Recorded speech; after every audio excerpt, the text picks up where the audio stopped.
Hello বন্ধুরা, দেখো এখানে আমের আচার করছি। আমটা কেটে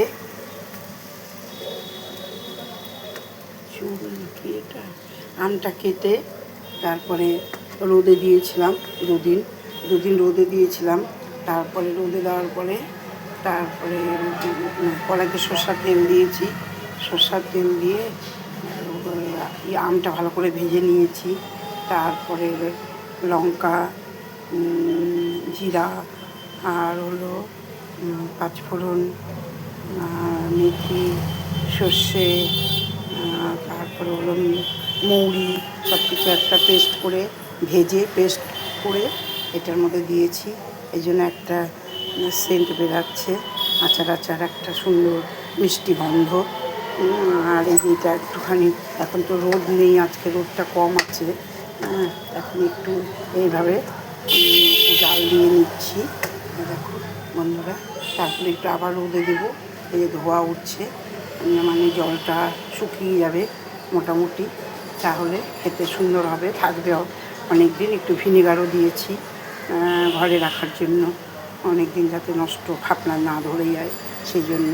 আর এদিকে দুধ জাল হচ্ছে, এই যে দুধ উতাল আসছে, সবাই দুধ উতাল আসছে। এই যে উতাল চলে এলো, দুধ উতাল আসার জিনিস দেখা খুব ভালো, তোমাদেরকে একটু দেখিয়ে দিলাম। উতালটা চলে এসছে। এটা 1/2 কেজি দুধ, আর আবার ঘোষ এসে 1/2 কেজি দিয়ে যাবে। 1 কেজি দুধ নেই আমরা।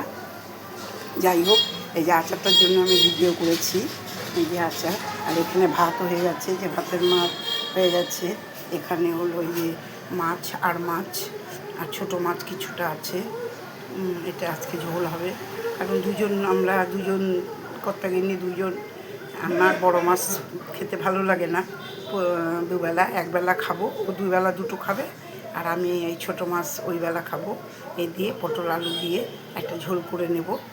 আর এখানে ঝিঙ্গা ভাজা, এই যে ঝিঙ্গা রেখেছি, ঝিঙ্গা ছোটো ছোটো করে কেটে পেঁয়াজ দিয়ে পোস্ত দিয়ে একটা শুকনো ভাজা করব। এই হলো আজকে আমাদের দুপুরের মেনু। তাহলে বন্ধুরা, এখানে মোচার গন্ধটা আছে অল্প, একদিন আগের, এটা মোচার ঘন্ট, এটা কালকের আর কি। মোচার ঘন্টটা আছে, এটুকুনও খেয়ে নেব। এই হলো আজকে ব্যাপার স্যাপার, রান্নার ব্যাপার স্যাপার। তাহলে বন্ধুরা রাখছি, আচারের জন্যই তোমাদেরকে আমি ভিডিওটা করলাম। ঠিক আছে, সবাই ভালো থেকো, সুস্থ থেকো। পরের ভিডিওতে আবার আসছি, ঠিক আছে।